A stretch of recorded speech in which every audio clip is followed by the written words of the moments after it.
Patrimoine thématique en partenariat avec l'Anacofi.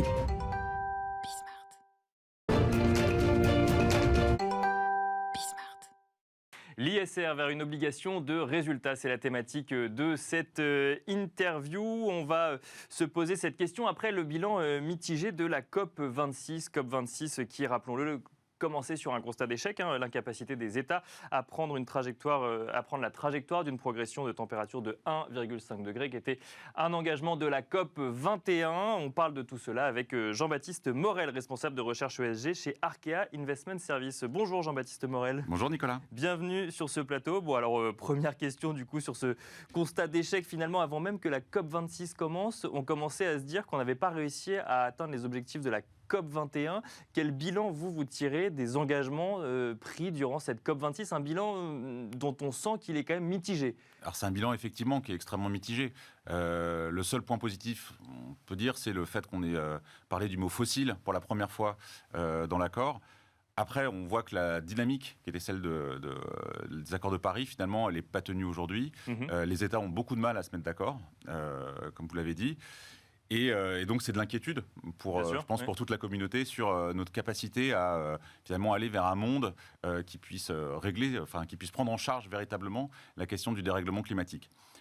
Néanmoins, sur l'année, on est quand même, je dirais, sur une année qui est assez positive pour le monde de l'investissement responsable, notamment en Europe, avec le déploiement de toute la réglementation européenne qui va nous pousser à aller vers une économie plus verte. Et c'est ce que je préfère retenir si je garde un le peu positif. Exactement. Un mot quand même sur le mitigé. On se souvient de la COP 21. Alors peut-être parce qu'on était en France et que la COP 21 a été hébergée en France, mais on avait l'impression que c'était historique. Il y avait les photos avec les chefs d'État. Il y avait enfin un accord trouvé. On allait tous dans la même direction. La photo de la COP 26, déjà, il manque quelques personnes. Et en plus de ça, on a l'impression qu'il y a un peu ce constat il ne suffit pas de se mettre d'accord, que dans les faits, c'est beaucoup plus compliqué. Donc où est-ce que ça cale aujourd'hui? C'est au niveau des entreprises ou c'est au niveau des gouvernements que ça cale? Alors je pense que c'est au niveau des gouvernements. On se rend compte qu'au-delà des grands principes, quand on rentre dans le détail, quand on veut véritablement faire une transformation, ça pose des questions de mise en pratique.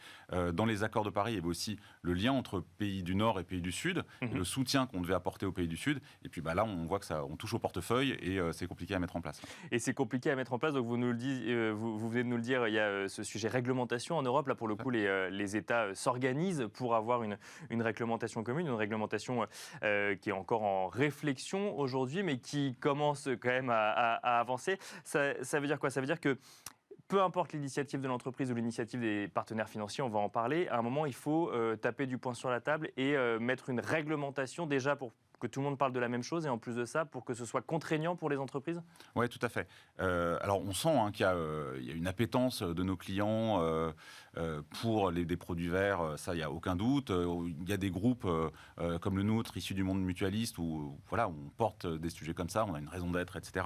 Mais on a, ce qui est assez remarquable sur 2021, si on fait un petit peu le point, c'est qu'on a eu la première mise en place pratique du plan européen pour la finance verte, avec une réglementation. Alors, on va rentrer dans des noms barbares, avec Disclosure en l'occurrence, qui depuis le 10 mars demande à tous les producteurs de fonds d'être plus transparents sur leurs produits. D'une part, en termes de classification, on en a beaucoup parlé, les produits article 6, les produits article 8, qui vont promouvoir les enjeux de développement durable, article 9, qui vont avoir des objectifs.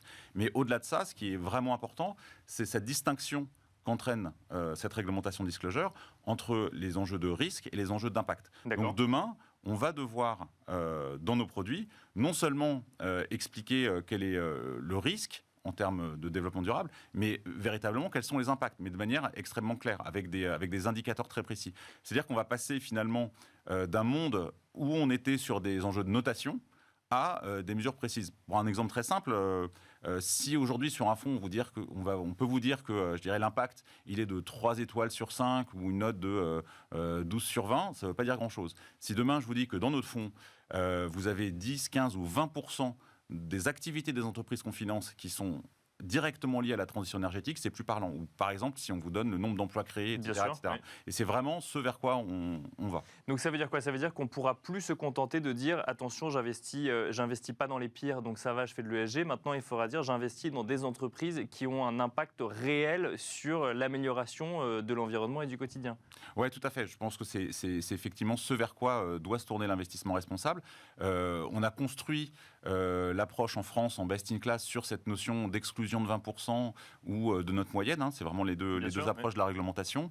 Donc best in class, je rappelle juste, ça veut dire qu'on peut prendre n'importe quel secteur d'activité et on prend, par exemple sur le critère E de ESG, les moins polluants. Mais ça ne veut pas dire qu'ils ne polluent pas, ça veut juste dire qu'ils polluent moins que les autres. Exactement. L'idée est... Et c'est logique dans une approche de prise en compte des risques, finalement, des risques et des opportunités. On veut s'ouvrir à tous les secteurs. On considère que l'ESG, c'est des risques et des opportunités. Donc ceux qui les gèrent le mieux seront plus performants. À côté de cela, il y a quand même la question des impacts pour les parties prenantes qu'il ne faut pas oublier, qu'on a peut-être un petit peu oublié avec cette approche best in class. Et c'est ce vers quoi on va sûrement plus se tourner. Et pour nous, c'est aussi une opportunité finalement d'avoir des produits, peut-être sur certaines classes d'actifs aussi, qui font plus de sens. Je pense à de l'immobilier, à de l'infrastructure par exemple, qui sont typiquement le type de classe d'actifs sur lequel on veut se développer. Un mot de l'exclusion. Est-ce que l'exclusion, c'est la bonne manière de faire de l'ESG parce que là, on a parlé de l'approche best in class, donc là, on va regarder ce qui est tout en haut de la liste, mais il y a ceux qui sont tout en bas. Est-ce que ceux-là, on doit dire qu'on n'investit plus dedans parce qu'ils sont trop polluants ou pas assez bons sur des critères E, S ou G? Alors, c'est très compliqué. Je pense que si on fait aucune exclusion, on ne peut pas se prévaloir de faire de l'investissement responsable, mais si on fait que de l'exclusion, on n'en fait pas non plus. Ce qui est aussi important, c'est le rôle qu'on peut avoir pour accompagner les sociétés. C'est-à-dire leur expliquer, alors c'est très compliqué, il faut qu'on se mette à plusieurs, aussi bien d'ailleurs les investisseurs que la société civile, que les ONG, mais on doit les accompagner dans leur transformation. Après, dans certains cas, on ne peut pas continuer à investir dans des émetteurs finalement qui ne prennent pas cette transition, qui restent impliqués sur des énergies d'hier, typiquement, comme le charbon, par exemple, sûr, oui. Parce que de toute manière, ils vont droit dans le mur. Et c'est aussi notre responsabilité, en tant qu'investisseur, pour le compte de nos clients, de gérer ces risques et ces opportunités au-delà des conséquences. Mais donc c'est un juste milieu à trouver. Donc une entreprise, par exemple, qui utiliserait du charbon aujourd'hui, mais qui prendrait l'engagement d'essayer d'en sortir avec un plan concret sur les 5 à 10 prochaines années, pour le coup, ne serait pas sous une mesure d'exclusion, mais plus sous une mesure d'accompagnement presque du secteur financier. C'est ce que vous nous dites? Alors, il y a les deux. Typiquement, dans notre cas, dans nos politiques charbon, on a d'une part l'exclusion des émetteurs qui sont les plus impliqués dans le charbon. On prend des ratios de 10% de leur chiffre d'affaires, par exemple, ou 10 millions de tonnes de charbon produites. Mais on a un objectif de sortie totale du charbon, mais à horizon 2027. D'accord. Et d'ici là, si les émetteurs s'améliorent, si on s'assure que les émetteurs qui aujourd'hui sont impliqués dans le charbon ne le seront plus en 2027 parce qu'ils ont des plans de sortie, à ce moment-là, on souhaite ne pas les exclure, pour le coup. Mais si jamais, par contre, ça prend plus de temps, là...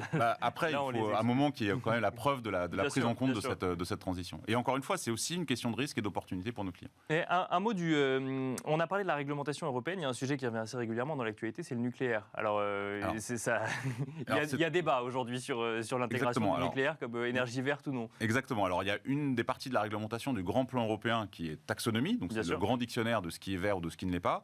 Et il faut qu'on se mette d'accord sur ce qui est vert ou ce qui n'est pas. Alors la question du nucléaire, effectivement, c'est un débat culturel, notamment, entre des pays qui ont fait le choix, je pense notamment l'Allemagne, de sortir du nucléaire, considérant que le risque est trop important, y compris en termes de déchets, et des pays comme la France qui considèrent que le nucléaire est une solution parce que ça reste une énergie bas carbone, avec certes des enjeux en termes de gestion des déchets, de gestion du risque, mais on considère que finalement ce sont des risques qui sont gérables. Bien sûr. Et donc, on est sur une énergie bas carbone, ça nous permet, à nous la France, d'avoir un bilan carbone qui est assez bas, et donc il faut l'intégrer. Et donc et c'est ce qui explique aussi le retard dans la réglementation et le fait qu'on ait du mal à se mettre d'accord, c'est qu'on doit se mettre d'accord au sein de l'Union européenne, avec des enjeux en plus politiques, financiers. C'est pas surprenant que sur un sujet comme l'ESG, on doive se mettre d'accord sur l'impact des énergies, alors qu'on pourrait se dire, il y a une grille, ça rentre, ça rentre pas, et alors qu'on a l'impression qu'on est rentré dans un débat politique en fonction des économies en fait, qui discutent du sujet, alors que finalement, un expert ESG serait capable de dire, ça l'est, ça l'est pas, et puis fin de l'histoire. Oui, alors est-ce qu'on écoute les experts, d'une part? C'est toujours la peut-être la question. première question. Après, c'est un sujet éminemment politique, économique. Je veux dire, on voit en France, typiquement, avec des acteurs du nucléaire, avec toute la filière nucléaire. Et puis, c'est un sujet, je pense, tout ce qui est, tous les enjeux de développement durable, c'est un sujet, finalement, sur lequel tout le monde a une opinion. D'accord. C'est-à-dire que Il n'y a pas de normes. Alors, On tout essaie le monde a une d'en- on opinion, essaie d'en il n'y a créer, pas de mais- normes, et souvent, les opinions, les convictions, elles vont au-devant de la réalité scientifique Mhm. sur ce type de débat, et donc, ça cristallise aussi des antagonismes sur ce qu'on souhaite mettre en place ou non. Donc, on espère qu'on aura bientôt une solution sur ce qui est vert dans le nucléaire. sûr, oui. Mais se mettre d'accord sur ce qui est vert ou pas, ça reste un vrai enjeu. On parle du nucléaire, le gaz est également un sujet, typiquement. On peut considérer que le gaz, c'est une énergie de transition, notamment vis-à-vis du charbon. Bien sûr. C'est Oui. bien moins émissif en termes de CO2. Néanmoins, ça reste une énergie fossile avec des émissions de CO2. Donc, où est-ce qu'on place le curseur? Ça reste ce qui est compliqué. Et puis un curseur qu'il faut placer aussi sur cette notion de transition, c'est-à-dire qu'on ne va pas changer du jour au lendemain. Donc quelles sont les énergies qu'on garde finalement le temps d'assurer la transition finalement vers une économie bas carbone? Tout à fait. D'autant plus que si on reste sur la question de l'énergie, on sait bien que les énergies renouvelables, éoliennes, photovoltaïques, etc., on a des problématiques d'intermittence. Donc on a besoin de garder un peu d'énergie fossile pour pouvoir assurer, je dirais, le fait que ce matin, j'ai pu prendre le train alors qu'il faisait nuit et qu'il n'y avait pas de vent, quoi. Bien sûr, oui. Est-ce que ça ne nous montre pas aussi qu'il y a une difficulté quand même derrière cet investissement socialement responsable ou investissement à impact? C'est la récolte de données. Et alors, on l'entend souvent que faire remonter l'information, c'est compliqué. On a du mal à comprendre à partir de où ça commence à devenir compliqué, cette récolte de données. Alors dès le début. Dès le début, d'accord, ouais, Non, c'est dès le ça. début. Non, plus sérieusement, il y a des éléments comme les données de CO2, par exemple, qui sont normalisées. Ça, c'est simple. En plus, c'est un chiffre, donc on peut faire des additions. D'accord, ouais, c'est ça. On peut en faire quelque chose. Après, si je reprends un peu de recul par rapport à la réglementation, on en parlait, c'est un vrai plan, ce que fait la Commission européenne. On a donc disclosure qui porte sur la transparence des produits, mais à côté de cela, il y a une réglementation pour les émetteurs, qui s'appelle CSRD, et qui vont normaliser les éléments que les émetteurs vont devoir nous donner, donc les sociétés vont Parce devoir qu'aujourd'hui, ça donner. n'est pas le cas pour le Parce coup. que ce n'est pas toujours le cas, ça va dépendre des réglementations locales, notamment. C'est pas normé. Je reviens à la taxonomie. Donc demain, normalement, ça devra l'être. Le seul petit sujet qu'on a nous concernant, c'est en tant qu'investisseur, c'est qu'on nous demande de faire du reporting sur des indicateurs qui aujourd'hui ne sont pas disponibles. D'accord, Donc on rentre sur des questions de fournisseurs de données qui vont avoir des modèles, sur des proxys, ce genre de choses. Mais ça veut dire qu'aujourd'hui, par exemple, au sein de la recherche ESG chez Arkea Investment Services, vous récupérez des données qui sont compilées de manière très différente en termes d'entreprise et ensuite il faut les uniformiser pour décider si on investit ou non? Alors on travaille avec différents fournisseurs de données. Des fournisseurs historiques qui nous proposent de l'analyse, donc ils ne nous donnent pas uniquement de la tonne de CO2, ils nous disent aussi voilà quelles sont les politiques qui sont en place, comment ils les jugent, et c'est vraiment c'est une source de données très riche pour nous. À côté de ça, on a des fournisseurs de données qui vont nous donner de la donnée brute, là pour le coup de la tonne de CO2, de la part verte, etc. Et puis il y a aussi des nouveaux acteurs, et il y a des nouveaux sujets, je pense par exemple à la biodiversité, pour lesquels on est en train de construire aussi des référentiels. Les données ne sont pas encore matures, mais on travaille dessus. Donc c'est un ensemble de fournisseurs de données. Et un des enjeux, et c'est pour ça aussi que ça mobilise beaucoup de personnes dans les sociétés de gestion, je pense notamment aux équipes IT, c'est la capacité à pouvoir rassembler toutes ces données avec nos portefeuilles et avec tous nos outils de gestion front office. Pour finir, Jean-Baptiste Morel, les grands enjeux de l'ISR ou de l'ESG en 2022, c'est la réglementation essentiellement?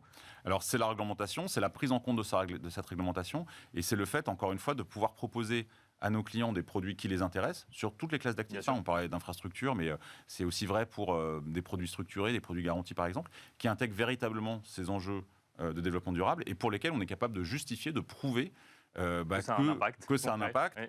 et de manière claire et lisible pour les clients. Et ça, là encore une fois, ça mobilise vraiment l'ensemble de l'entreprise. Je parlais des services IT, mais c'est la même chose pour nos juristes, les services de marketing qui vont designer les produits, etc. etc. Donc c'est peut-être aussi une des modifications dans le monde qui s'ouvre à nous, c'est que là où l'ESG c'était un peu une niche, ou en tout cas une affaire de spécialistes dans certaines équipes, aujourd'hui ça devient quelque chose qui est totalement transversal sur l'ensemble des métiers des sociétés de gestion. Merci beaucoup Jean-Baptiste Morel. Je rappelle que vous êtes responsable de recherche ESG chez Arkea Investment Services. Et quant à nous, on se retrouve tout de suite dans Enjeu Patrimoine.